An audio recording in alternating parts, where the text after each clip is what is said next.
Welcome to Uncle Jimmy's podcast. Sit back, relax, and enjoy the conversation. What do you both think about fear? I'm not in this world to live up to your expectations. I'm here to live up to mine. He who is not courageous enough to take risks will accomplish nothing in life. Fear is a teacher. And I don't skip class. Good morning, good afternoon, good evening, everyone. There are people who survive their story, and then there are people who become it. Today's guest is the latter. He came into this world with a broken bone, literally. And from that first breath, it was almost as it was life was testing him. Learning disabilities, mental health struggles, loss, hospitalizations, a rare hip replacement in his 30s, corporate layoffs, rejection after rejection after rejection. And yet, here he is, Columbia University educated social worker, mental health advocate, a public speaker, a man who in the middle of a global pandemic sat down and wrote a vision for the future of mental health care on his phone. His name is John Gesumaria. I messed it up. All right. And his life is proof that resilience isn't a personality trait. It's a practice, a daily, sometimes brutal, sometimes beautiful practice. Yes. John, welcome to the show. I'm so glad you're here, my friend. Thank you for having me. And I really appreciate this opportunity because resilience is the most important thing in life. And right now we're lacking it in developing it for people. So it's always great to speak about it. And I'm excited, right? Because I always get excited when I'm able to have a man on, right? That's willing and able to be vulnerable and speak about his mental health, right? And what his life's about, because that's what the podcast is all about. I say it, right? John, we were talking about it off air. You have your community, I have mine, right? Tonight we're meshing those together. We're becoming one, right? And when you leave here, you're going to go back to your community, right? And share this great experience. And I'm going to share this great experience with people, right? And I want to let you know, I don't know what you do on Wednesday nights, but we have a sit down with some other podcasters when we go live. And we talk mental health. You know, it's just an hour and a half. You're welcome to join us whenever you can. That's amazing. And we'll talk about that more. Yeah, I'd love to have you on, because you live it, you work it, right? And exactly, I say, who best for mental health, right, than someone that's lived it? That is my belief. And that's the whole key about lived experiences. I think lived experiences are the most powerful thing. And I believe they're the future of society along with human connection. Yeah. So, John, I want to start at the very beginning, right? Because your story really does begin at birth. You came into the world with a broken clavicle, right? And your mother was a social worker.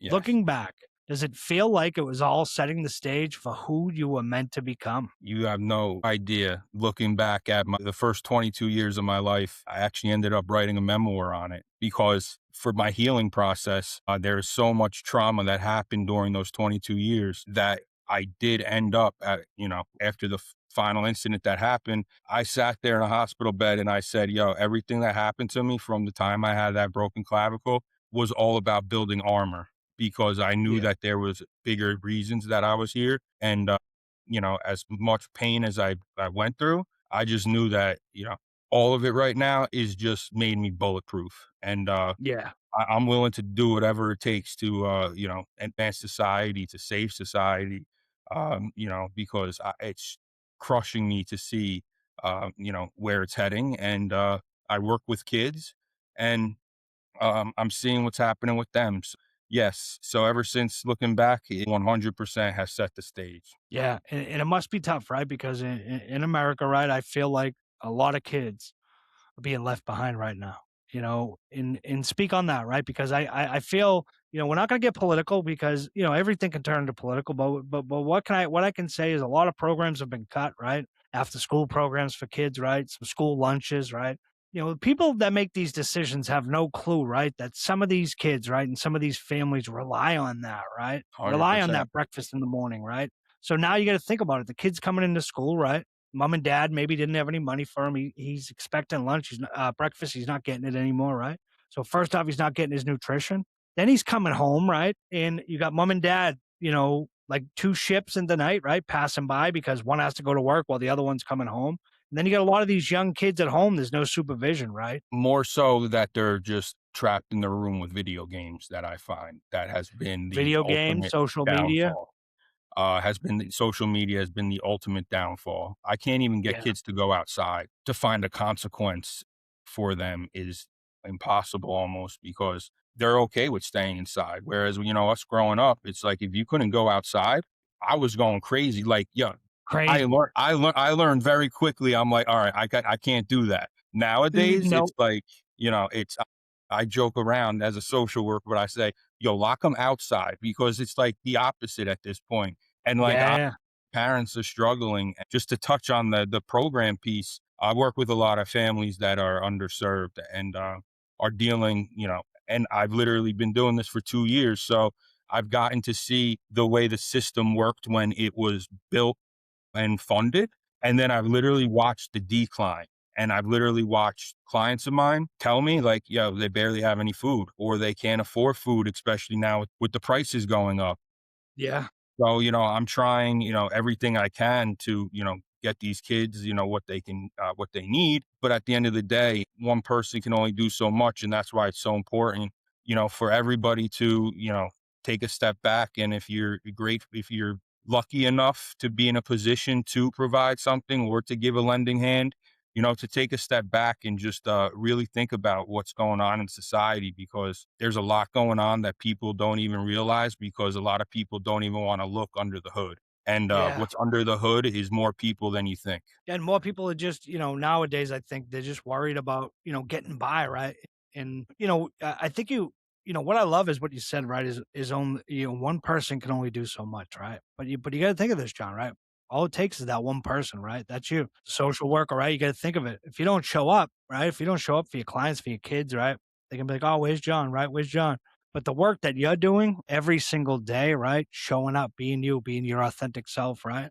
Offering help, being there, that's more in itself, right, than you will ever know. You will never know how much that means to a lot of people. Oh, yes, I do know, because they are so grateful. And that's one of the beautiful things about these people, people is a lot of times people who don't have a lot, they are the most grateful people in the world. And Yeah. and just to, to touch on, the work that I do, I spent, 10 years as an IT consultant and a financial auditor. And so I actually am advocating for a family right now in New Jersey, basically, trying to get this kid the services he deserves. He's a 12-year-old autistic boy, and the school is, denying him out of district. And I used all my skills that I learned in corporate America, and I put together literally like an 80-page audit on Yeah. everything that it was needed to basically get this kid the services. So right now we're in the process. They actually just sent out a letter basically from a lawyer now telling me that, like, I need to back off. But when I hear when I hear a lawyer send something to me, that That means means that, they're worried. that means I am right there. And you want to know You're on something? the path. Yo, and the thing is that when you talk about that like what was going on when I was younger, that armor that I built, that's the difference between me being worried and being like, yo, I don't know what to do, versus, yo, bring it on. I am ready We for got you. I this. don't care how big of a law company you are. I will outsmart you. I will do everything possible. I'll You know, work you. exactly. And to be honest with you, this whole AI They ain't thing, gonna win this one, John. I'm telling you, they no, ain't gonna no, win no. this. And let me tell you something. AI is like, with everything that's going on, I truly believe it is one of the most amazing things out there. Obviously, it's not a replacement for a human being, but if you learn how to use that properly and learn how to execute it, I mean, the sky's the limit. So I use it Yeah. as a collaborator. I use it as a really learning tool. And it's just turned me into a monster, to be honest with you. Yeah. No, that's powerful. That's powerful. And you just got to remember, right? They can throw the big lawyers at you. They can come with the fancy suits and the cease and desist letters, right? That just means you're barking up the right tree and they don't want to Yeah, hear it. And you're right there, right? You're at the door, ready to push through, and they can feel it. And just keep up the work, right? Keep up. exactly. Keep that foot in the door. Don't let them close it. Nope. Keep No, they that foot in can't the right door and now. keep going. Keep Nope, going. they Keep can't. pushing, right? They're begging for us to come up with To a stop. deal, but we just Yeah, no deal. No deal. we just You gotta say take care of the kid, you know, that could have been done months ago, with a when we had simple the request money. in the beginning. Exactly. So, but So I'll give you an update on that down the road. no doubt about it. I can't wait to hear it because they're not going to win this fight, John. So, John, you grew up, right? Navigating learning disabilities, right? Mental health challenges at a young age. For a Yep. lot of kids, right? That combination can feel isolating, even shameful, right? What did that feel like from the inside? and who showed up for you during that time? Yeah, so I think I was definitely a very lucky individual, a kid, because I did have a good solid group of kids around me and friends, and I was very blessed not to be challenged when it came to social interactions. But now when it came to school and it came to the learning disabilities, still to this day, like if still am very conscious about myself a little bit. But when I was younger, it was my mom, it was my family. My mom as a social worker, she knew, and I was, back in the 90s, if weren't a social worker or knew the system, there was no really finding the right thing. So having her there was really helpful. But when we talk about isolation, I look back because I used to be taken out of classes. So I used to be in like a general class, and then I'll be taken out to like a class of 4 to learn how to read. I didn't learn how to read until I was in the 4th grade.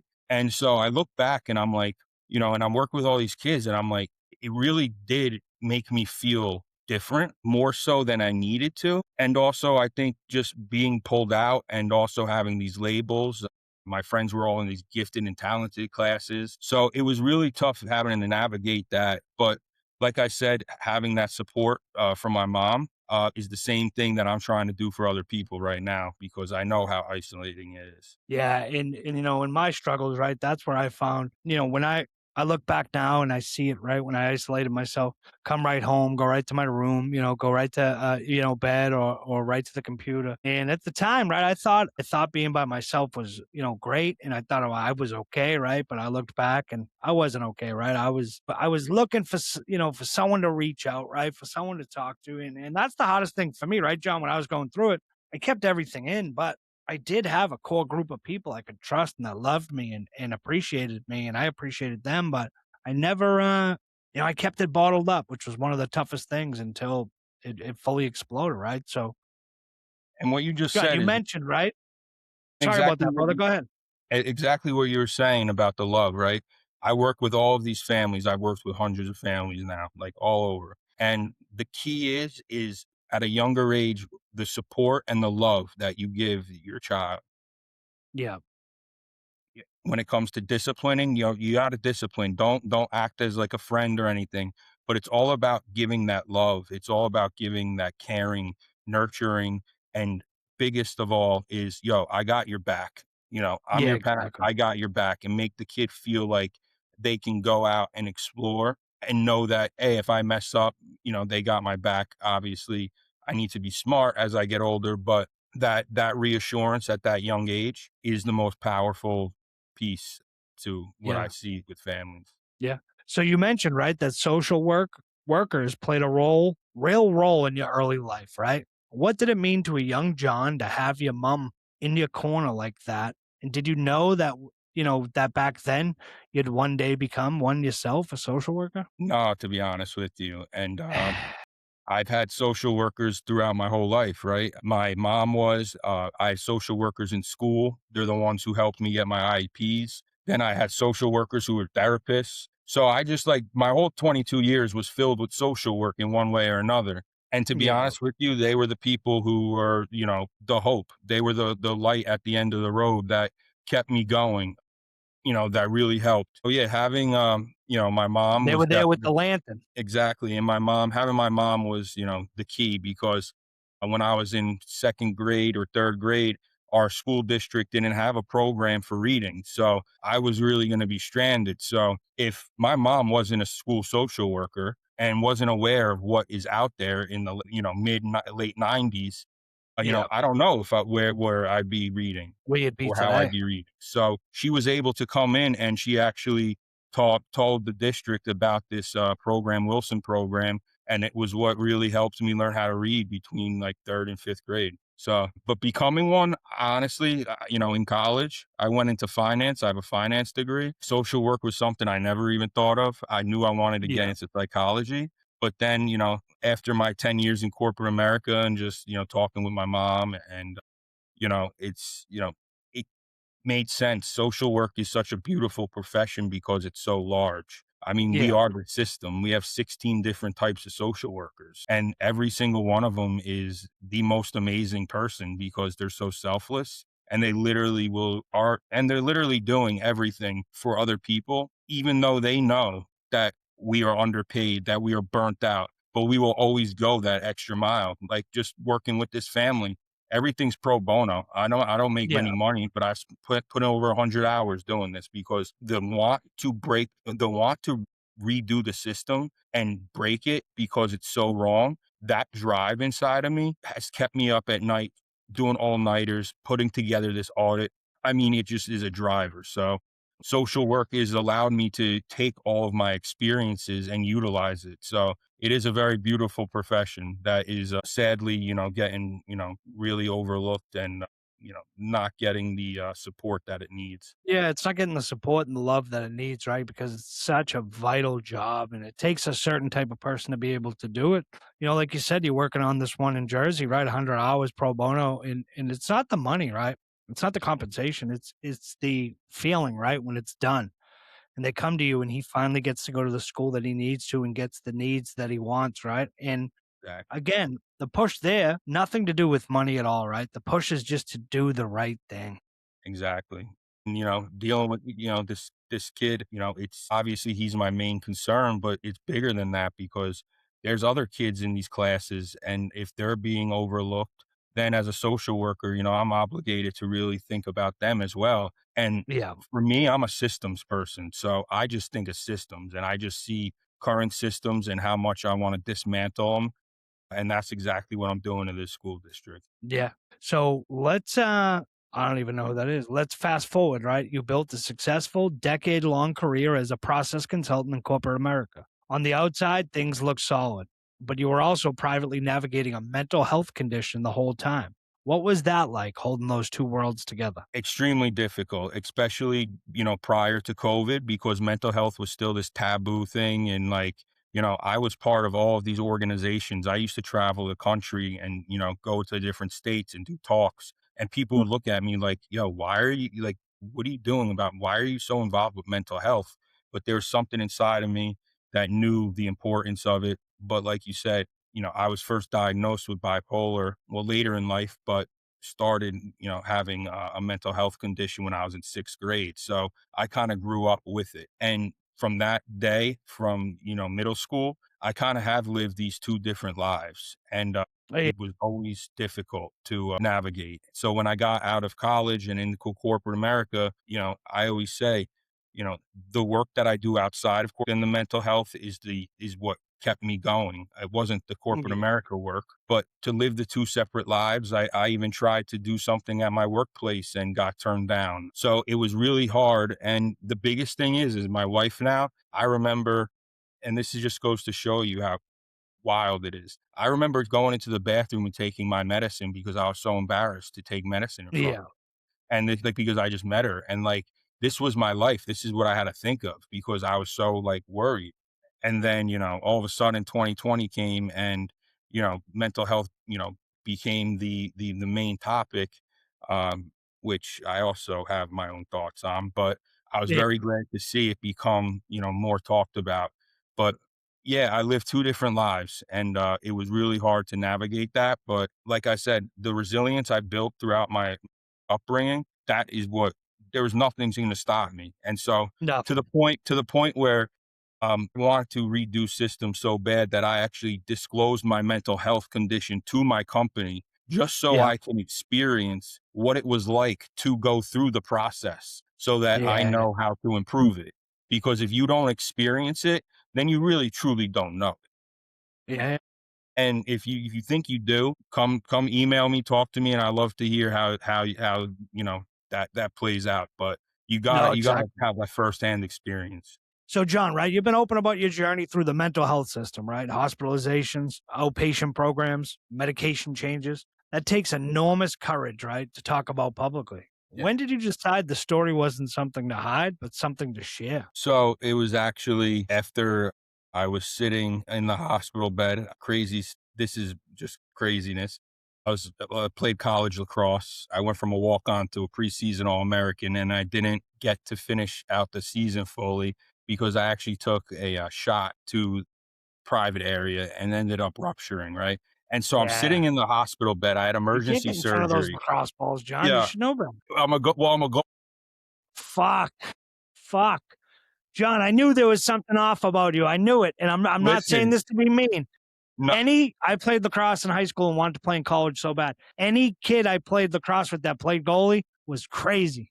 Was crazy. so the craziest thing is that I actually loved goalie because when I was younger, because of my mental health condition and the pain that I had inside, I used to self-harm. So I had to stop that. So being a goalie, So did and that me and ball my hitting friends you? started the program, I literally got hit by these lacrosse balls and it was a sense of pain. So it Yeah, was yeah. really messed up. Like if you really think of it, it's really Yeah, messed yeah. up. But hey, I mean, it saved my life, lacrosse. So Yeah, I lacrosse is really, great. I played here. I was part of the first program that they started here in Dorchester. It was awesome. We had so much fun playing. And, I was lucky enough. I went to private school, John, and in sixth grade, I got introduced to lacrosse. yeah. Man, it was the best sport I ever played. You could beat someone with a stick, right? You could score goals. You could basically do whatever you wanted. Everything was a minute penalty if you did something wrong.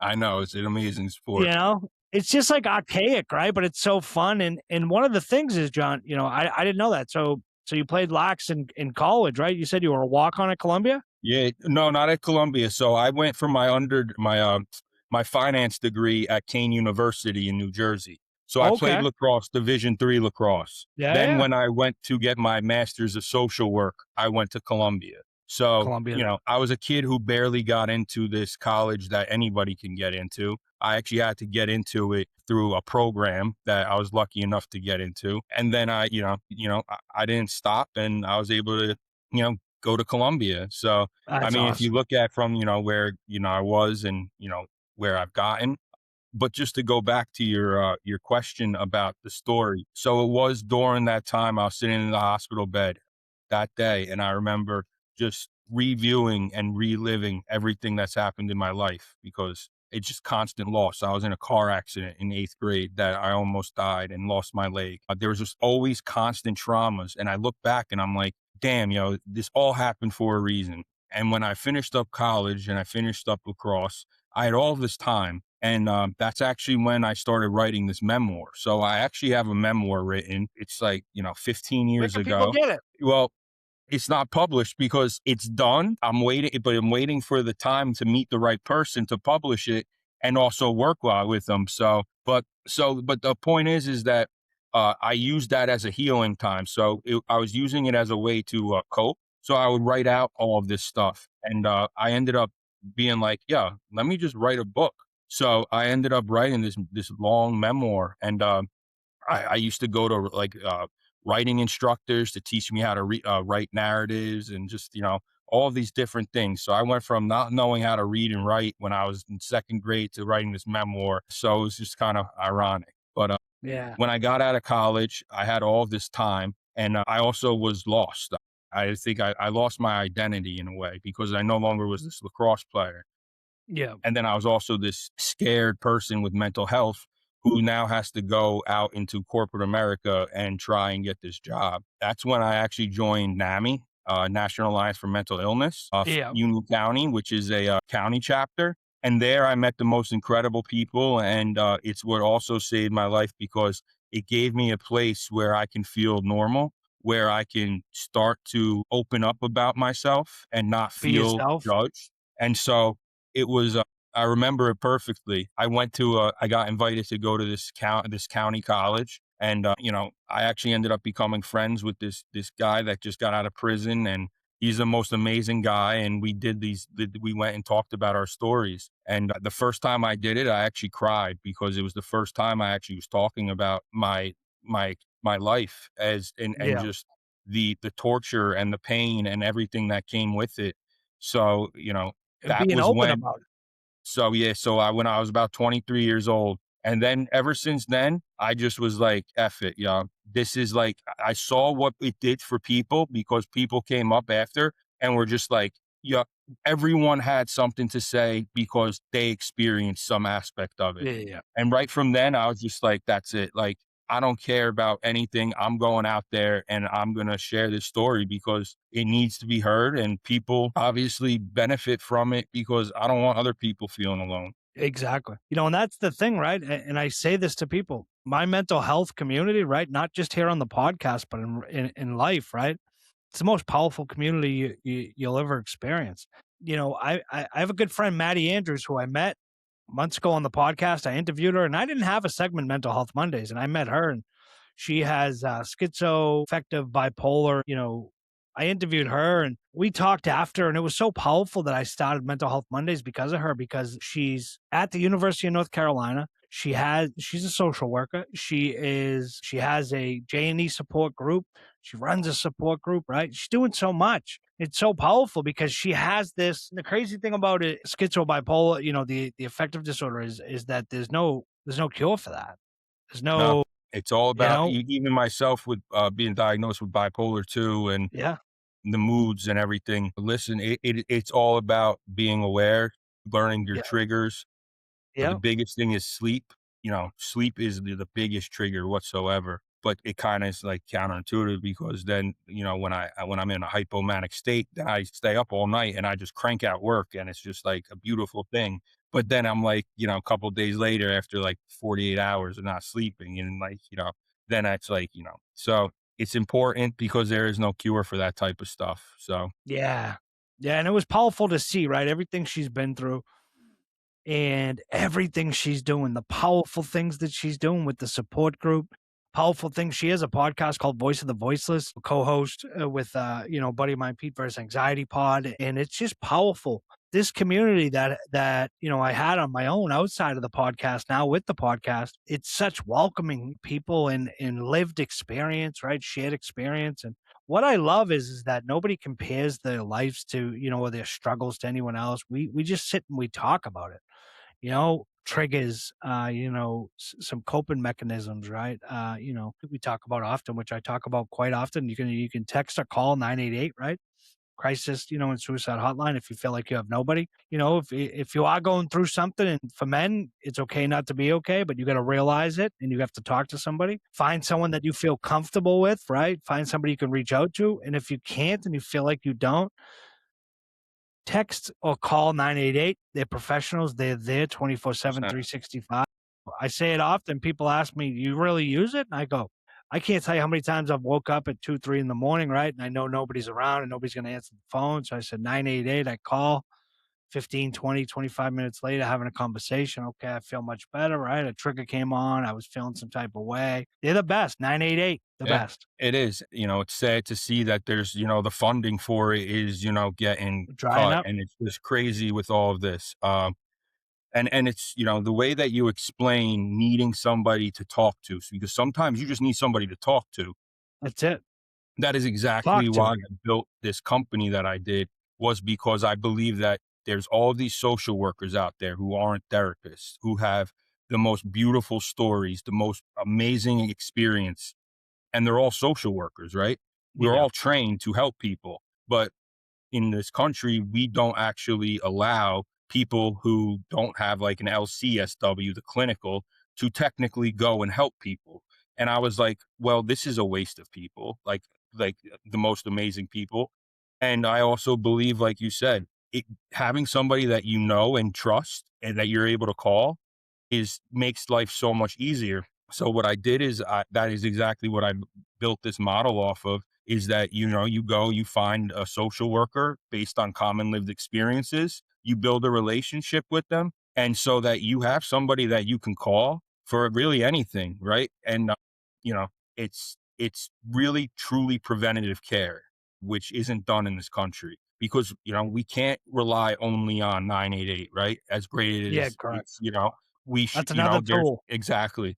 And so I believe, I created this whole thing because, there's so many social workers who can offer their help. And like I said, I believe lived experience. You connect the social worker with somebody who has a common lived experience. I mean that, and then build a relationship. I mean, it's, the help you can get, the support you can get will be priceless. Yeah, and it's all about the relationships that you build and foster and I have a couple, right?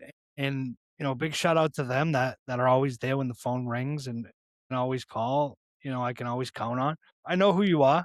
I appreciate you. I love you and you're going to be listening to this and you know who you are, no names mentioned and that's the powerful thing of, having somebody in your corner. Yeah. Because so many of us feel like we don't, right? Like I said, and I hate to repeat it, when I was going through my trouble time, I felt like I had nobody.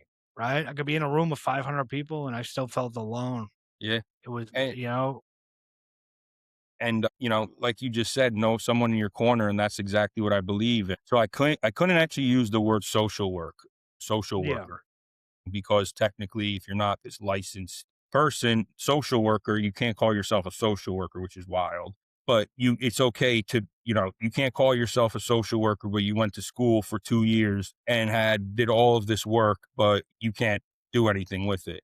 Uh, so it was just something that I really have a passion for. And I really want to see this profession advance, because right now we're losing it. Honestly, it's this overlooked profession that I think truly is the only savior going forward, because yeah. we're a profession that nobody knows about. People don't even Yeah, and know I what think a social lot of work is. therapists too, right? John, sorry about that. I think a lot of therapists too turn their noses up at licensed social workers, right? Or social workers in general, because Yeah, they look at it like, oh, I have a degree, I have this, who are they, right? And I say it yeah, too offline, and I'll say it now to the listeners, right? For me, in my 16-year talk therapy, as I like to say, with my therapist, the best work I ever did, the best conversations I ever had was with my social worker at the health center, my licensed social worker. She's the best. yeah, Those conversations I exactly. had were genuine, right? I could sit across from somebody and not, for fear of judgment, for fear of, them looking down on me, none of that, right? And it was so powerful Yeah, that for me, social workers, right, is such a tremendous cause, right? And such a big thing, right, for someone like you that has the degrees, right, to go into that work, to exactly. say, hey, you know what? I'm not going to be a cog in the wheel. I'm going to be the wheel itself, Yeah, right? And I'm gonna be the change, right? I'm gonna be the driving force for change, whether it's one, two, three small cases, right? But those three small cases that you find resolution for, like that kid in Jersey, right? It's so exactly. rewarding, right? And the powerful work Exactly. that you do is Yeah, so yeah. overlooked, I mean, there's so underpaid. many social workers too. I mean, ones that have undergraduate degrees who are case managers, who are like literally know everything about every system, which is priceless. Then you have Yeah. people who went to get a master's for 2 years, pay all this money to get an MSW. And then if you don't get licensed, become like an LMSW, technically you can't call yourself a social worker or technically help others. But, you know, I see somebody, especially with an MSW, as that is somebody that can help someone. And if we don't utilize them, we're wasting our people, and we're not helping enough. So No, and I think, like you said, overlooked, overworked, underpaid, right? But here it is, right? Social workers show up every day still yeah, with friggin' 15 caseloads, still knowing that, hey, you know what? I only get paid 8 to 4, but I'm gonna be here till 6, right? I got so and so coming in, or I gotta go visit so and so, right? And it's not, hey, I'm on the clock, or hey, I'm doing this for money, right? John's doing this to make a change, to yeah. make a difference. I went from a six-figure job in corporate America, and then when I got out of college, You just stole the words right out of my mouth. I got an opportunity to go work at NAMI, New Jersey, and I got an opportunity to develop programs for New Jersey teachers. So I designed this whole, program training for teachers, and this is just an organization that's trying to make it too. So I went from six figures to making $22 an hour. But Those weekly the checks look a little different. yeah, no idea. Trust me. My wife is literally the saving grace for me, and she's allowed me to do everything that I do. It wouldn't be possible without her. So I just want to definitely, make that known that there's usually somebody else there who's provides that support. But she gave me this opportunity to learn all of this stuff, to be able to create these programs, and these programs, I believe, will make the difference in kids' lives. Yeah, behind So, every woman, there's a strong, behind every man, there's a strong woman. or guy, whatever you want to call it. Yeah. You know, I see it every day, right? I see it every day here where I live with my aunt and uncle, right? My uncle's the best. I love him to death. My aunt's the best, right? But she's just, she is so strong and powerful. Yeah. She's the best. And I witnessed that throughout my life with mom and dad and my grandparents, and just so powerful, right, to hear you say that, because I think nowadays, right, relationships and marriages, everybody finds them so disposable, right? Well, Everyone's so quick exactly. to throw it away, right? If everyone's so quick to start fresh, there's more fish in the sea, right? I don't want to start fresh, right? I want to work on things. I want to figure things out. I want to figure it out together. because for the past 10 years, we looked at things through a screen. Yeah. And so, but you want to know what's kind of funny is that, like, my wife's from Peru, right? So she came over when she was 1, and her parents, came over. Her mom was a social worker in Peru. So it was just like, So she I knows was just all like, about it. it was just like, it came full circle with that. So, Yeah, it's they're a just meant lovely to be. family. But, to speak about, the, social media and stuff, I actually, had writing a letter to mayor of the town I grew up in because they were closing a pool. And there's 2 pools. They're building tons of places for, people to move into, more and more people. And Yep. guys saying, oh, well, the membership has gone down. And I'm like, well, yeah, it went down because these kids are technically addicted to something. So, they're addicted to video games. They're depressed. So now by them taking away that pool, we're taking away opportunity get these kids back out there. And so I started doing some thinking, and I'm like, think about all the data that we've collected in the past 12 years. Can we really call it accurate? Because if you really think about it, especially now with the different studies coming out and the impact of social media, video games on somebody's mental health, and then Yep. I never wanted to believe there was an addiction to video games until I started doing this work. Can we really say that all of this data is even like, vital you to be able to be used? Because technically everyone who's been, these past 12 years has been somewhat in an altered mindset. So it's like, Yeah. taking somebody's, response who's high on drugs. It's literally doing the same thing to the brain. So I think, we have to think about baseline and, like, you just, and I don't know if you're aware about what happened out in California with that trial, and that finally the big tech companies are being held liable for the mental health. So, you Oh, know, yeah. that's a huge breakthrough. So I'm glad to see that, Yeah, it's a powerful one, and unfortunately, right, for the Democrats, and I don't mean this to go political, but we have a saving grace, as everyone likes to say. The Democrats do. We have the governor of California who's going to be running for president of the United States, Gavin Newsom, and people don't realize. Look into him, see what he's all about, and just look at his ties to Silicon Valley, and that's all I'm yeah, going to say. yeah. I stay away from the political because I have a whole other vision for political side, and it has nothing to do with the left or the right. It's about creating something new because Yeah. this country's so divided now. There is no coming back from it, no matter what you Look, and do. that's John, that's a diehard Democrat right here saying that about Gavin Newsom. I'll Yeah, probably get crucified for it, but I tell people when you're able to do this work that I do, and when you get to start, I hate to say it because it's so frustrating, and people will actually do it. When you go down the rabbit hole of yeah, Gavin Newsom, right? You see his ties, you see his friends, you see who he rolls with, who he's with. It's Silicon Valley, right? And I'm not saying this to scare people. Silicon Valley has its plus and its minuses, right? But look at so many things. Look at so many companies. Meta AI, it's everywhere, right? Meta glasses, Meta everything. But Meta's owned now. Facebook owns Meta owns Facebook, Meta owns Instagram, right? At what point is that going to become conglomerate, right? Where they're going to say this is too much, it has to be divided, right? Because for me, I think all these social media companies, all they're doing is just taking information, that's all it right? is. I mean, That's it. and they sell it to each other. Oh, no doubt about it. You and I are sitting here, right? And I can't tell you how many times I'd be sitting there having a coffee with a friend or dinner with a friend, and we're talking about something, and I pop the phone open, and there's a friggin' on Amazon. Hey, buy this. Oh shit, I was just talking about that 2 minutes ago. Yeah, no, without a doubt, my Alexa's listening right now. I'll be out No here. doubt about it. Yeah, It's funny. I got but an Alexa here.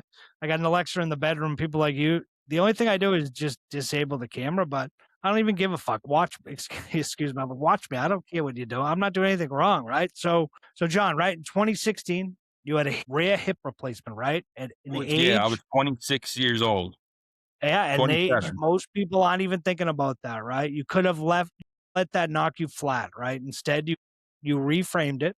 Exactly. How do you actually do that, right? Because I think a lot of people here turn adversity into opportunity, and it sounds great in theory, right? But in practice, it's hard. Yeah, I mean, it's taken, my whole life. I mean, from being young, it's just the constant grind and realizing and being reminded by people around you to keep going and to also make sure that I always look at the little things. I never try to look at things too big when it comes to, coming back from something. Because I do believe that, when we think about coming back from something, I do look at, life as like this big picture, and that we have goals that we want to reach, and there is no failure, but there are different paths that we take that maybe just didn't work. And Yeah. so over time, I've ingrained in myself, and I've done a lot of manifestation. I'm a huge, I've been writing stuff down since 2011, my phone, and basically everything that I believe in. And it's just about self-belief, as hard as it is for me, because I think I went through stuff at such a young age that be growing up with it, I've been able to work on it for so long. Whereas somebody who's maybe, in their 20s and just experiencing stuff for their first time, Yeah. that's kind of where it gets tricky. And that's why I believe having that social worker or that person, that advocate in your corner is so critical, because everything that is done, everything that has happened, I just look at it as building that resilience. And so it's the same thing with the hip. I was crushed when I found out that news, but here I am. And 10 years later, I'm 38. So I guess I was 28 when I had the hip replacement. Yeah. And that's powerful, right? But the big thing you said, and the thing you keep alluding to, and I want to say this to my listeners, and I often say it quite often, you have to do the work. The work doesn't do itself. You can't, that's one thing you can't fake. You can't fake doing the work, because if the work don't get done, you're in a work, right? Because you can't do outer work, right? Until your inner work is done. You can pretend you're doing outer work, right? I say this all the time, right, John? I used to show up and thought that I was showing up in the best way possible, right? And I look back now and I say to myself, all that I was like a warm body, right? Like I was like the 20th guy on the lax team that's on the bench sitting, just riding the pine, right? That was how I showed up. And I look now, and how I show up now is being present, being in the moment, phone and not pulling the phone out every 2 seconds if there's an email or a text, letting it be, but being in the moment, because I say it, yesterday already happened. Tomorrow's not guaranteed. I'm going to be in the moment. Whoever I'm with, I'm going to, spread love, show love, and hopefully that's all reciprocated. And if it's not, right, sometimes that's not the room for me, right? Or Yeah, 100%. reciprocation's a big thing, energy, reciprocating energy, and it's powerful. So, John, right, the following year in 2017, you were a guest lecturer at Columbia University School of Social Work, right? Without even having a traditional academic background at that level. What did that moment feel like, right, when you walked into that room? I actually have a picture of it still. I took a picture of myself outside of it, because I'm like, I barely got into this school undergrad, and now I'm going to speak at Columbia School of Social Work. And I told myself, I was like, if I ever go back to school, this is where I want to go. Yeah. But, getting the opportunity to speak there based on a bunch of other talks that I've done, I got to go in and speak on, and there was a stigma class. I became very close with the professor. So I went back and, every year. But, I guess, there's that feeling where people, I guess, they don't feel like they're prepared for this experience, or they're out of place. But for me, I just kind of, like you said, I just enjoyed the present. And I have to say, being authentic and being real, you can't go wrong with it. Like, so anything I did, as long as I was authentic and real, everything else took care of itself. And that's the There you same go. thing with, building, that resilience. And like you said, the work has to be put in. Like, I didn't just get better at lacrosse during the season. It was every single day outside of the season that I practiced for like 5 hours. Yep. I didn't build these companies, because I have 2 companies, and I didn't do all of this work that I do, and all of a sudden people are like, oh, you have all this? People don't realize how much work it takes. And I do believe that, people are stuck in a really bad place right now. And that's Yep. why I created this company, because I wanted people to have somebody who they can go to help them, because I've been stuck. I still get stuck, and it's just, I've been lucky to have supportive people around me. And I know a lot of people right now are isolated and they're worried about talking about it. So I believe that having this social worker advocate is is a key, because everybody needs support. It's like, Exactly. just, and everybody. Everybody in this world, everybody, I don't care if you're a billionaire, trillionaire, I don't even know if there's such thing as a trillionaire. I could have just made that up. It doesn't matter. Everybody in life is going through something. Exactly. something. John, whether it's a breakup, right? Whether it's addiction, whether it's the loss of a parent, the loss of a loved one, the loss of a cat, the loss of a dog, a loss of a job, right? Yeah. People, you never know, right? And I had this unbelievable guest on, Yvette Murray, right, who said to me, we need to learn to start walking alongside people in their journeys with them, right? Exactly. And get rid of that whole stigma of walk a day in my shoes. You don't know what it's like. No, walk Exactly. alongside with me for this journey, right? Let's lock arms. Let's do it That is together, right? that is what Differently is all about. That's the name of the company. Differently is have somebody next to you, because there's no reason in this today world that you should be doing stuff by yourself. By And yourself, yeah. I have probably one of the most impactful stories that is it's very short. I go and do crisis intervention training. So I go in and share live experiences to cops. And basically it's a week-long program. And these cops go and they get trained and everything. Yeah. And a lot of cops are questioning it, or, so on. And this one cop gave this story where basically he said that, before he did the training, he would see a homeless person and, not even take a second look at this person, or even, try to question it, or, if that person's not doing anything. After he took the training, he went back, he saw this homeless person prior to the training and then after. And because he became more educated on it, he actually stopped by the homeless person and basically, just talked to him. And basically it was just like, yo, is everything all right? And literally, I think a week later or something, the cop saw that guy. He's like, you saved my life because I was about to go end it. Because you just don't know what one little conversation can do for somebody. Literally, that was the Yeah. difference between saving him and him taking his own life, Yeah. was just, It's "How are you?"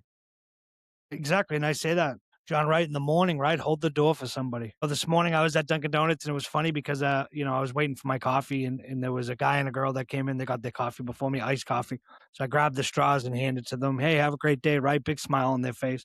And you don't know, something simple like that, handing someone a straw, right? That could be in the moment of a crisis, or could just be having a bad moment in the day, and they see that and they're like, oh, okay, right, things are gonna get better from here. And it's small things, right? These aren't grand gestures, right? It's not, when I say it, it's not these guys on friggin' Facebook and Instagram you see, we're giving you $100,000, right? That's not coming. It's not going to happen, right?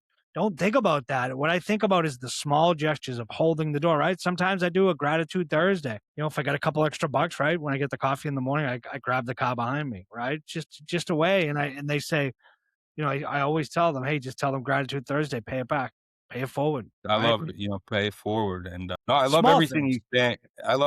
you stand for, everything you do, and everything. I mean, your messages, your belief. I believe it's what society is missing, and we're in a really dark place right now. Yeah. But there's one word that I think everybody in the mental health community knows, but more so now than ever, I think everybody needs to understand the word hope. That no Yeah. matter what, you got to keep the hope, because Yeah. you might feel like you're hitting rock bottom and everything, but you got to keep the hope. And it's the most powerful word. And I think, it goes far beyond the mental health community. I got goosebumps, John. You want to see something? Love it. Yeah.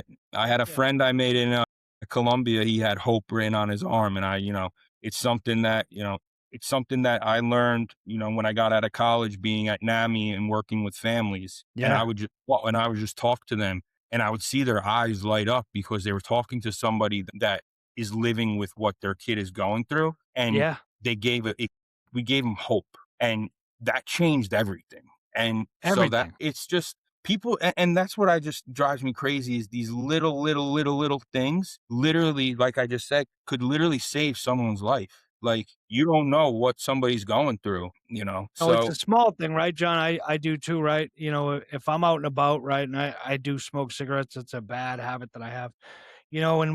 And I was in Miami last week, New York City 2 weeks ago. I don't even know, DC as well. And the homeless always, looking for a cigarette, and sometimes I only have one, right? When I travel, right, what I'll do often is just leave them in the room so I'm not smoking so much more. I'll have one and they'll be like, "Can I have that?" And I'm like, "Hey, when I'm halfway done, I'll give it to you, right?" And they look at me like I'm like, "Thank you so much," right? You would think, and sometimes if I have, a couple extra bucks, and I do this all the time, in Boston, right? A lot of our homeless are drug addicts and addicted. So I won't give them money to buy drugs, right? I won't give in to that. But if I'm out front and they're at Dunkin' Donuts and I'm going in, and again, if I have a couple bucks, I'll say, hey, you want a breakfast sandwich? You want a coffee, right? You want some 100%. hash browns? What do you want? Come on inside. You want a muffin? I encourage people to do that, please. If you're listening, that is exactly what I believe. Like, yeah, you see somebody outside, you question about the money, Yeah. ask them, just buy them a little sandwich, a donut, Yeah. whatever. Yeah. You know, Some of them that get literally, upset, right, John? Some of them get upset, but that's okay because then you're not going to get food, right? But I look at it, right? Some of them, that do take it, they're the most grateful people, right? And some of them feel so bad, right? Because I had a guy a while back, about a month back, who told me, he's like, I haven't eaten in 2 days. yeah. So I was going into Dunkin' Donuts at lunchtime. So I said to him, hey, let's pop across the street. So I go in. I'm like, hey, let me get a small, cheese pizza. I was like, you like French fries? He's like, yeah. I'm like, you like mozzarella sticks? He's like, yeah. I'm like, all right, mozzarella sticks. What kind of soda you want? It was like $30, right? But I had a good week at work. I had a couple overtime shifts, a couple extra dollars in my pocket. But it's all about giving back, right? Because I was so lucky, right? 7 brothers and sisters, mom and dad. So 9 of us total, right? At the house, and we never went without. We were middle class. I like to think we were middle class, higher middle class, but I don't think we were. And we always had food on the table. Mom and dad always showed appreciation and love for the kids, and were always great to us, right? So I always think of like, my old man and my mom, and in a way of like, if I have a couple extra dollars to give back, like that's what my mom and dad would want me to do. That's how they raised me, right? And that's what society's about. And like you said, I think we've lost that of giving back, right? Living in service of others, which is what social workers do. Yeah. And it's so frustrating because you guys are essentially doing the work, that obviously you're not going to get rich from. You're going to make right now, like you said, $20 an hour, which is, We're not going to get rich barely yet. get by.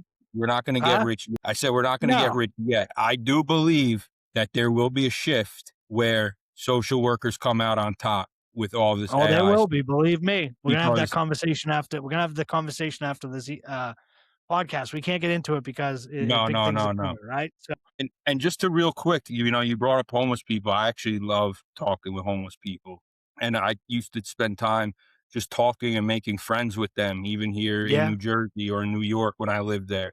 And I would just talk to them and be like, I just want to understand how they got there. And no doubt. I'm the same if you way. actually listen to their stories, any of us could have ended up there.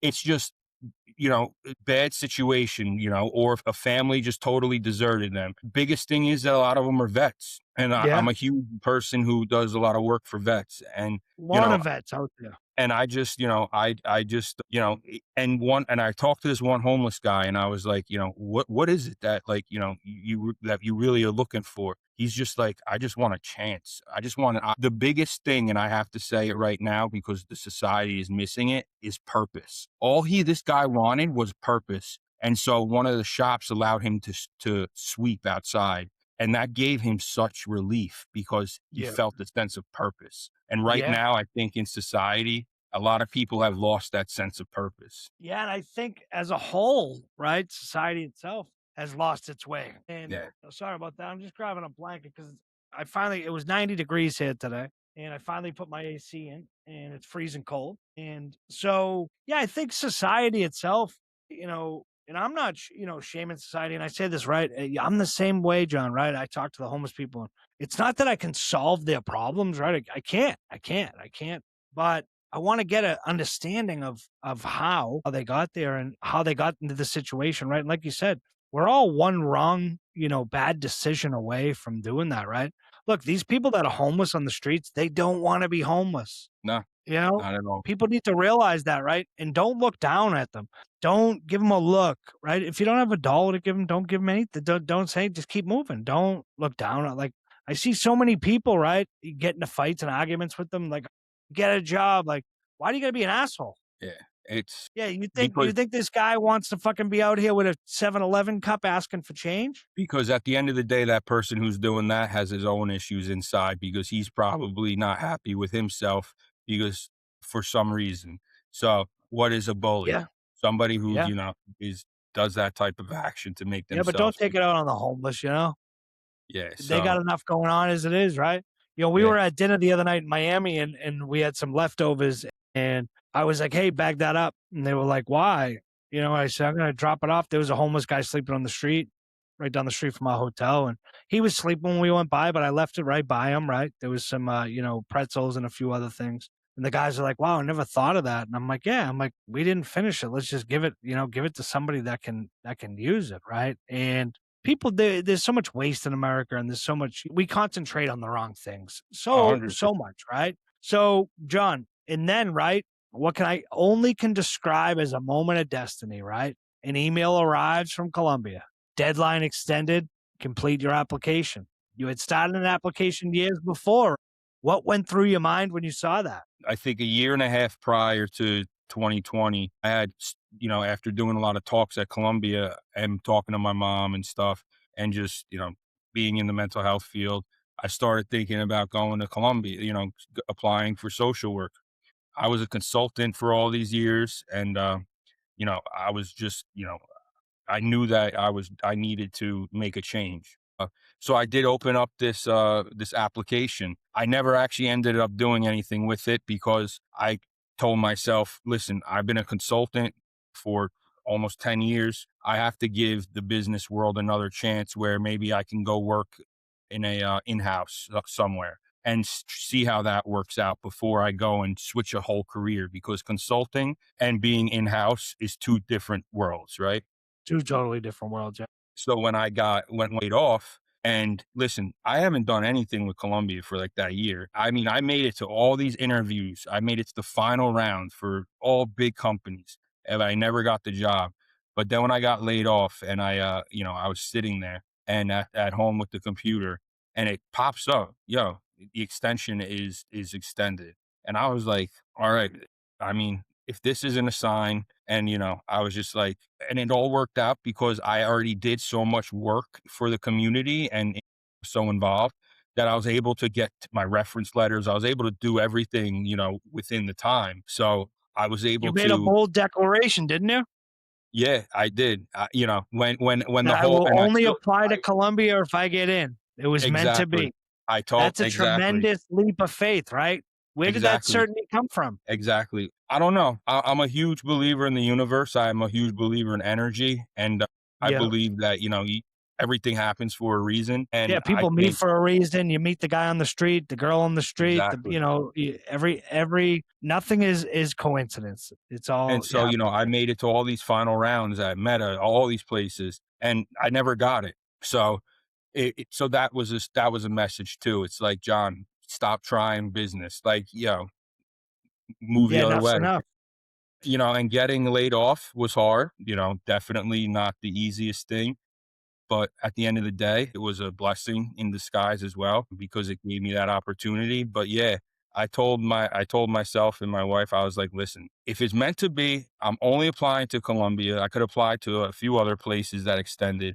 But I said, listen, if it's meant to be for me to be a social worker, I am going to just apply there, and that's it. And I'm coming from somewhere where I barely broke 4 digits on my SATs to get into that other school, to go Yeah. into Columbia. So I'm like, all right, like, what's the chances? And, I got in, and And I then remember getting and then in. the acceptance letter came, right? What was that Yeah. day like? Yeah. I came in the email, and I was just like, I was like, some tears actually started coming down, because I'm like, shit, like, So you opened this by yourself? yeah, well, so it was just an email. Like, it Yeah. came in an email, with everything going on. Didn't So, come in your spam folder, did it? no, no, no. It came straight forward. So, and it was, it was great. It was a really good feeling to see that, that to give me some guidance, because I was lost at the time. And so, Yeah. I actually, at that time, I actually still have it written in my phone. I vowed to myself, and I said, while everybody else, and this is 2020, while everybody else is focused on today, I said, I'm going to build something for the future. And I've spent the past 5 years working behind the scenes, building and building and building something that hasn't been shared yet. So I've just been working, because I knew in 2020, therapy wasn't the answer. I knew therapy wasn't the answer. There needed to be something different. And so that's where differently came from. But I have it written in my phone. Like I said, I'm a huge manifestation person. Yeah. So You entered, right, Columbia's program, right, in the middle of a global pandemic, a once in a century mental health crisis, right? And rather than feeling overwhelmed, you felt called. You actually sat down and wrote out a vision on your phone for a company that would transform the mental health care experience. Tell me about that vision, right? And what does the future of mental health look like through your eyes? And then we'll get into the company after that. Yeah. The future goes from, reactive to preventative. That was the first thing. The other thing is that when you think about individuals who are just getting out of college and what age that mental health conditions normally happen, which is later in life, later in your teens or in college. So now you have all of these people that are getting out of college who have these issues, and then you throw them into work, and you're like, and then you expect them to help themselves, go to therapy. And I knew that, going to therapy, every single time I would go to therapy, there would always be something else to talk about. You never actually just dealt at the problem. So I look back at, the programs that I went to, and I said, well, how did I get better when I was younger and I was in high school? Well, I had all the time in the world because I was blessed to have the opportunity to go to this intensive outpatient, but I did therapy every single day. And so I said to Talk myself, I'm therapy, like, right? yeah, talk that. Well, yeah. And also other like EMDR and a lot of different types, for PTSD. But I'm not a big fan of talk therapy. I don't really, I think that's just another conversation for another time. But, That's like me, you know, 16 years of it. for the mental We health world, barely it's scratched got, the surface, John. so for the mental health world, it's, got to be preventative. And also the way I designed this and the vision is that we need to start filtering out because our therapy world is getting clogged with people who just need support. So that's why part of differently is you get matched up with this advocate who is a social worker who really helps out with your controllable stressors. So if you think about controllable and uncontrollable stressors, we want to focus on, hey, if we remove these controllable stressors in your life, a lot of times people think they're depressed, but really it's just a natural feeling inside that is from fight or flight. And over time, yeah, you're going to feel sad. But then a lot of times when you remove those controllable stressors, the person's like, oh, I feel great. So by doing that, it helps to limit now the amount of people who really need therapy, right? Because if we were able to reduce those feelings and figure out that your sadness, your anxiety was being caused by a environmental factor, well, then we know that you don't necessarily need therapy because therapy is really designed to be a treatment. So I look at therapy as a treatment. So the future of mental health care, the way I look at it, you have a person who goes and gets this advocate social worker. You work with them to figure out, hey, is it environmental? Is it not? Let me get some support. These are social workers. We know if somebody needs higher level of care. We're not trying to steal anybody's job.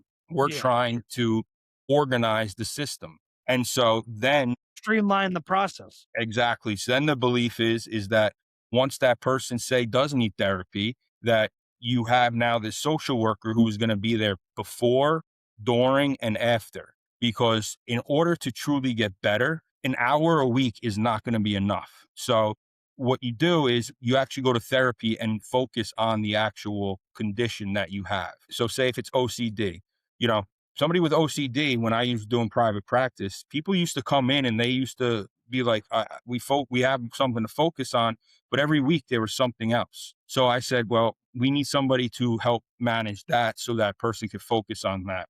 And then also from how you work in therapy, then you can practice that with your social worker outside. One of the biggest gaps that we have in society today is post therapy. A lot of people don't want to leave therapy because they're scared of not having support afterwards. And that even goes back to 988. Where do those people go when the phone call's over? Yeah. So all of this is my belief of utilizing social workers that way. So that streamlined process. So now we could recreate a disciplinary team. So you have the social worker, you have the therapist, a psychiatrist if needed. Everyone is talking because right now the biggest gap is scheduling, trying to, get in touch with people. There should not be any of that issue. Yeah. And then, so you utilize this advocate social worker before, during, and then you have your support afterwards. So you don't have to be locked into therapy. So I believe the future of what mental health care is going to look like in a streamlined process is, more of a collaborative approach, and one that, is not therapy first. It is support first, therapy if needed, support.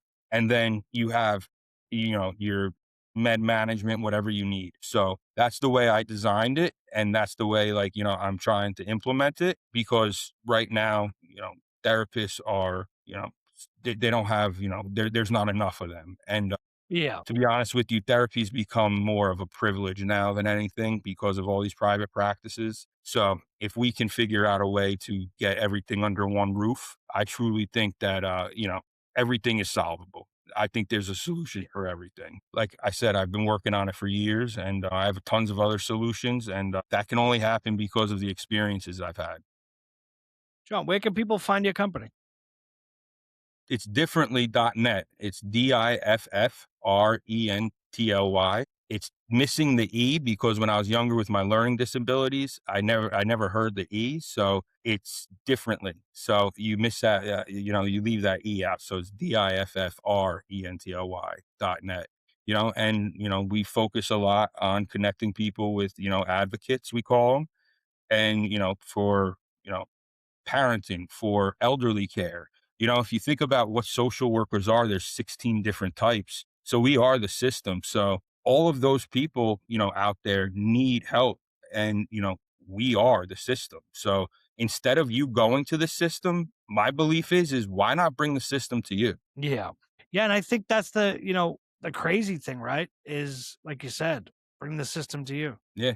And it's totally Right. possible in this world. So Yeah, and like I love what you're trying to do and trying to achieve. And people need to realize, like you said, if you streamline the process, and I love what you say about social workers, right? It's almost, I don't mean to say an intake because it's really not, but it's also a conversation, right? To be like, yeah, you know what, he's gonna need some therapy. But also having that first line of defense, right? The first line of someone, because I find, right, with therapy, and I'm not talking bad about therapy, but I find that I'll give you not even an example, a lived experience. So my guy retires, right? He's the best. 16 years with him off and on. So he retires, right? In June, right around there, I think. And he keeps me on as a patient because he has to write my medication. And we talk on the phone. He gives me a call. And this is all, he's retired now. He's invested. This guy, 16 years we've been together. So we're talking back and forth. And, he's the greatest. He's great. And, we had the regimen down of my meds. And he's just, being the springboard till the new therapist comes on in January. So he held it over for me. New therapist comes, first meeting, right, John? What do you think happens in that first meeting? trust me, you have to start over, all new, and you have to try and see if So you you have mesh. to start over, right? But what do you think the therapist does to me? We're gonna try new meds. So yeah, and so is that and there's a common misconception, like the psychiatrist, the therapist. I don't know how it is in Boston, but Yeah, it's true. I mean, exactly. It's like, the medicine world has gotten to be crazy too. crazy. But, because we do everything off of the clinical. So everyone needs a diagnosis to survive, where differently is a holistic approach first. So it's really important to, get that first line of defense and somebody that you can build a trusting relationship with. Uh, but yeah, and I'm sure, I'd love to hear how that all unfolded, and, with the new therapist or the psychiatrist, and how's it going now? So she's great. Don't get me wrong. We've had since she came on many sessions, right? Because I always have many sessions with my therapist. And the first thing was, changing my meds top to bottom. And I said to her, "Look, I have it down. This is what I've been doing. This is what I've been taking." And then she's like, "Let's try something at night for this." And I go, "Nope, we're not adding anything to this Yeah. mix at all. We're not." And they come in, right? And I know different therapists, know different meds, and they prescribe more meds because they've seen great,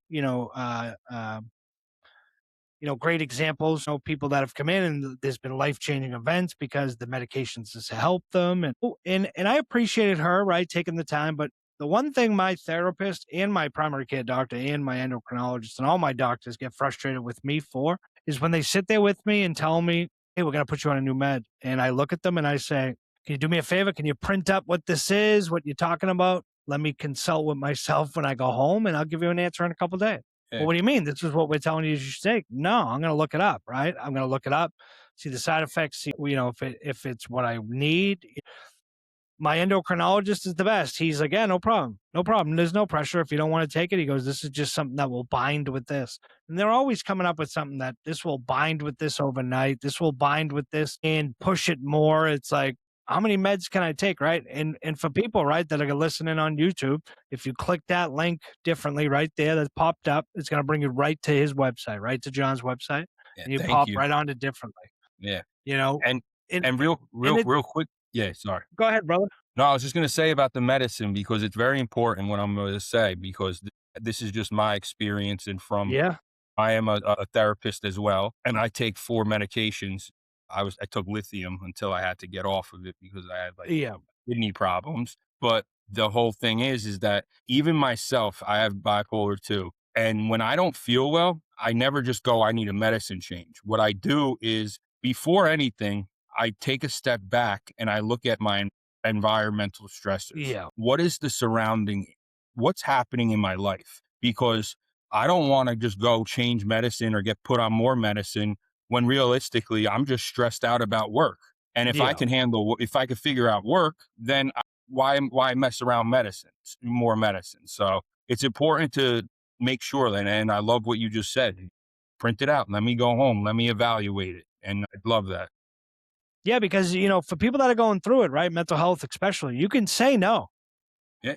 Just because the doctor says, I'm prescribing you this, you don't have to sit there and be like, oh, no problem. Because I tell people, right, John, and this is a big thing that a big theme we've talked about tonight, right? And I had it, right? I used to weigh 360 pounds. I'm down to 230 something. I'm losing weight, right? When my doctor gave me he said, you have high blood pressure. You got to take this med. And I took it. And 6 months later, I'm still having the same problem. And he goes, I don't know what the problem is. Like, you're supposed to be on this diet, watch what you're eating. And I said, no, doc, the pill's supposed to do the work.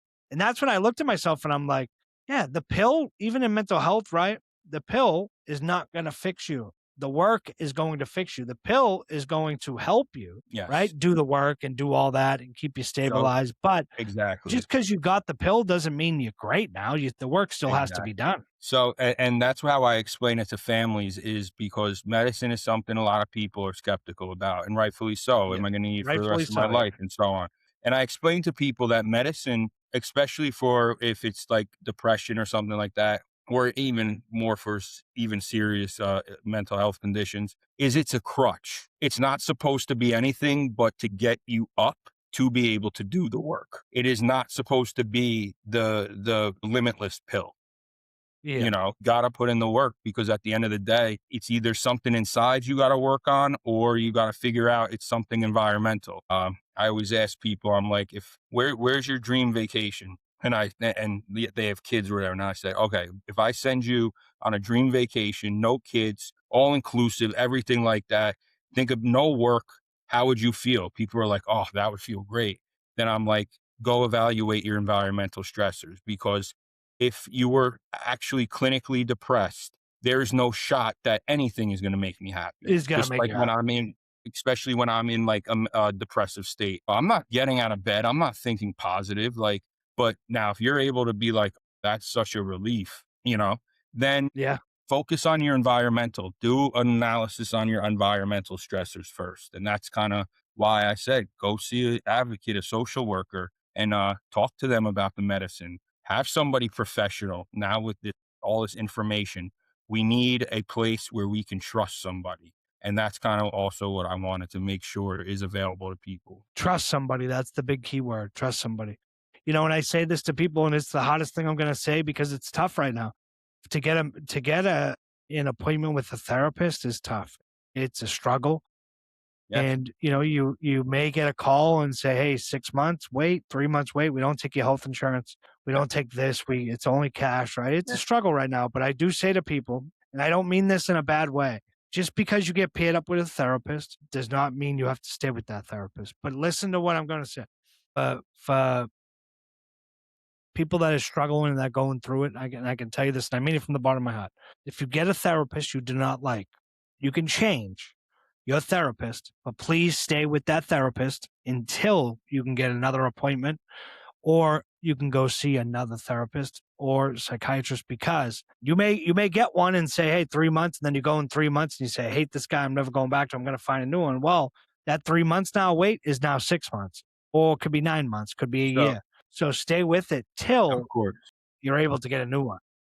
And that's the whole point of differently is I knew that people don't need therapy. People just need support. So that's why utilizing these highly educated non-clinical social workers through lived experiences actually has provided people with better outcomes, because they're actually getting more practical advice, when realistically a lot of people that I find who come to therapy are looking for more practical advice. And then also, our belief is that you come to differently, and if you do need therapy, we will help you find the right therapist. Yeah. Because the whole point is make sure that you have somebody there that you could talk to at least. Because Yeah. you can be like, oh, I need a therapist. You can go 6 months and then you don't have anybody. So at least if you come to us, you get that person Yeah. And and that's that that's support. great. So, so I wanted to create a new line of a professional mental health person or a professional advocate, somebody that can be utilized for a Yeah, I support love system. it. I love it. I can't wait to check it out more.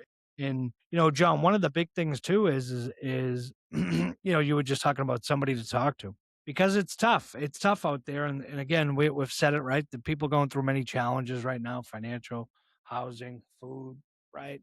And just stay the course, right. If go to differently, check it out, right, and see what John's doing over there. And I'm excited. I'm excited for having you on, John, and it's been a pleasure. It's been Yeah. great talking to you, right? Because I got one more question for you coming up. Yeah. So, but I just want to say one thing to you, right? Is just keep up the fight, keep up the good fight, because Always. this is a fight, right? That's a good fight. That's worth fighting for. And you're living it, you're doing it. And I appreciate that. So, as I get to the last question, right? So, this may be a little controversial, not controversial, but they may come off that way. So, you talk about 30 years, right, of lived experience as a foundation, not a liability. In a world that often dismisses people who've struggled as somehow less credible, how do you reclaim the narrative around lived experience as expertise? I think, well, one, lived experience is different for everyone, because everyone is Yep. going to have it, a certain way. And you are an expert in your life, whatever you go through. You create the narrative from those lived experiences. Even as a professional today, I still, whenever I talk about my lived experiences, I never tell anybody what to do. Or I never really say, I know exactly what you're going through, because at Yeah, the I end of don't the have the day, answers. I'm nobody just can telling you my really life. ever know what somebody else is going through. Now, that's why I try to do as many common experiences, but to control that narrative is about you making sure that you have control over, all of your understanding of what you as a person are made up of, which are all of these different experiences. And so the most important thing is I think the more we share and actually be open about our lived experiences, the better society will be. But it is important to make sure that we never tell other people what to do, that we just share our lived experiences as our narrative about how it helped us, and allow the other Exactly. person to then decide what they want to do. But Yeah, the what they goal want to do. is that narrative. And the one question I'm going to say that I plan to answer before I, die one day is, what would society be like if we actually dealt with our problems at the time or within 6 months? Because if you think about society today, we're always going back to past traumas, past this. Yes. Well, Yeah. what happens if we actually dealt with our problems at the time or within 6 months, just like somebody who broke their leg, gets a cast? What would Yeah. society be like if we actually healed at the time or got Well, support if at we the actually time? treated mental health the right way. Exactly. And that's my mission, is to answer that. And that's my Yeah. goal. Because John, one of the big things, right? And people don't understand that, right? In the mental health, people think that, mental health is You see it on the movies, right? You see it in TV. Other people with mental health, they're crazy and they're gonna kill you and they're gonna hurt you, right? I've met so many people on this podcast, right? Including you, right? That has bipolar, and we live with it, right? And that's what I love what you said about lived experience, because like you said, you get on the stages and you talk about you. You talk about what you went through, what worked for Exactly. you, what didn't work for you, right? And again, for everybody that's listening, right? What John does is by telling his stories will either give you a aha moment where the light bulb turns on, right? And you get it for yourself. John's not talking down to you. He's not telling you to go do this, go do that. No, he's just telling you, hey, this is my life. This is what I've been through. This is what my path that I've chosen. I went to school, ended up at Columbia doing my thing, right? I did all this. And you're telling people your journey, your story. And again, people have to find out on their own. That light bulb has to click for them to say, hey, I need to do this. And the day that you are able to share your full story is the Yeah. day that you can say that you have healed. Yeah. Because for you to be able to go share your darkest, deepest things that you'd never want anybody to hear means that you're fighting something inside. The day that you could actually integrate that into the life, there's a old therapist, Carl Jung, who believes in integrating their shadow, and the shadow is all of these past experiences that people try to, shy away from, not talk about. And the only Yeah. way to actually be fully healed is to integrate all of your life, everything, Yeah. and Everything. be at peace with it. So, Yeah. So, John, I came into this conversation knowing your story on paper, right? But sitting with you, hearing your voice, feeling the weight and the warmth of everything you've walked through, I'm genuinely moved. You were born with a broken bone into a world that would throw obstacle after obstacle in your path. And yeah, instead of becoming bitter, you became better. yeah, Instead of going quiet, you found your voice. Instead of asking, why me? You started asking, who can I help? That is exactly. not a small thing, my friend. That is the Yeah, work of a lifetime. The yes, fact that you are here, a Columbia educated social worker, an advocate, a speaker, a visionary, after everything you've carried is nothing short of extraordinary. yeah, And the fact that you keep showing up to share it, to make the next person feel less alone, that is a gift to all of us. Thank you, yes. John, truly, for your Thank honesty, you. your courage, and your heart, my friend. Yeah. And just make sure for everyone listening out there, is did go through a lot of bitterness and anger and hate and sadness, but that is part of the process. So if you're there right now, don't think that that's the wrong place where you can't get out of it. That's where the hope Yeah. comes in, and it's Yeah. part of the process. I put the work in, but it's all part of the process. All part of the process, right? So, listeners, right? If this episode moved you even half as much as it moved me, I need you to do something first right now. First, share this episode. Send it to one person in your life who needs to hear it. You know who that person is, the one who's been struggling, the one who's been quietly fighting something they haven't talked about yet. This episode could be the thing that reminds them they are not alone. Second, if you are living with a mental health challenge, please know there is a community out there for you. Seeking help is not a weakness. It is the bravest thing you can do. Talk to someone, reach out. You deserve support. And third, follow John's work and journey. All of his links and information in the show notes. If he's speaking near you, go. If he's online, follow him. People like John are changing the conversation, and they need an audience willing to listen. And as always, if this show has meant something to you, please leave a review, subscribe wherever you get your podcasts, and come back next week because we are just getting started. Until next time, keep going. Your story isn't over. In fact, for some of you, it is just beginning. Thank you Yeah. so much, John. Thank you.